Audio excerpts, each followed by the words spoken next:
So, itong video na to guys, ito yung time na umuwi yung asawa ko sa province nila for 3 months. So, meron silang festival. So, hindi ko lang sure kung anong pangalan ng festival na ito. Actually, big festival din naman ito. Ginaganap din naman ito sa city or sa province. Pero mas masaya yata yung celebration nila sa province guys. Kasi parang pag-decorate pa lang nila, pag welcome pa lang nila dun sa festival na yun is maganda, may mga fireworks, basta lahat-lahat. So, hindi ko talaga sure kung anong tawag nito sa festival na ito. Diba? O parang ano siya, parang kakatuwa lang siya. Pero, ano siya, sayang kasi hindi ako nakapunta sa province ng asawa ko. So, sa ngayon hindi pa ako pwede pumunta doon kasi alien pa lang ako dito. Alien pala ako dito. So, parang gusto ko lang makita yung ganitong event din sa province, no? Kasi iba din naman kasi sa pag-celebrate nila sa city. Siguro may mga ganito din sa city, pero hindi ko pa nakikita kasi nga parang conservative yung asawa ko pumunta sa mga ganitong lugar, lalo na sa mga madaming kalalakihan, so ganun.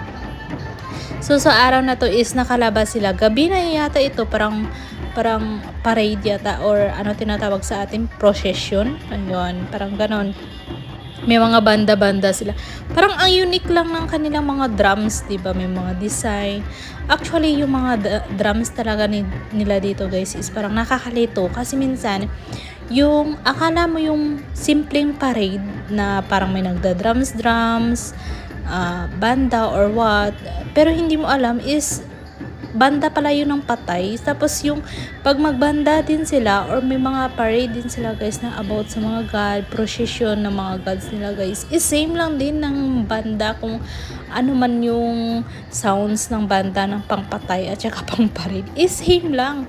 One time kasi ako guys is nalito ako kasi may mga ano ba sila, may mga trumpet ganun. So akala ko naman is simpleng parade lang ba, procession or something, meron silang event ganun.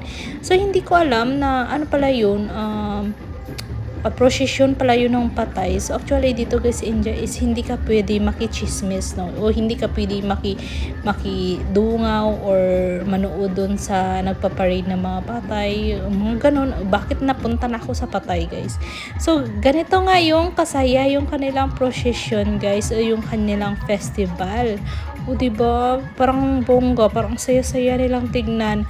Actually yung sa ano yun guys, sa jeep na yun or di kaya sa ano ba tawag nun, sa van ba yung tawag, basta sa truck, basta yung sa truck na yun guys, meron yun doon bus, yung may sound system, tapos doon piniplay yung music.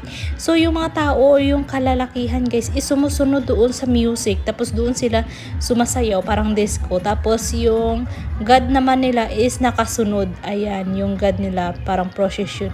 Parang nakasuot sila ng mga mascot. Yung may mga sinusuot sila guys, parang presenting evil, something ganun.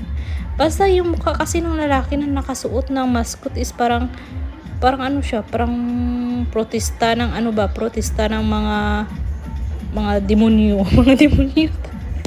Bakit napunta ako sa demonyo? Basta ganun guys. So hindi ko alam kung saan banda dito yung asawa ko na video, kasi parang sa taas siya, kitang-kita talaga sa baba yung mga tao na nagpa-parade or procession. Basta ganun na yun. So parang gusto ko lang din guys makita yung ganitong mga event kasi madami din mga tao doon. Pero mostly mga lalaki talaga yung mga tao dito guys na lumalabas, kasi bihira lang talaga makikita mo yung mga kababaihan dito na nakikisalamuha or lumalabas din para manood. Kung may mga babae din naman siguro guys is ano yun, dapat may mga kasama ng mga adult, dami, kasi not really sure, hindi din safe pag gabi dito guys.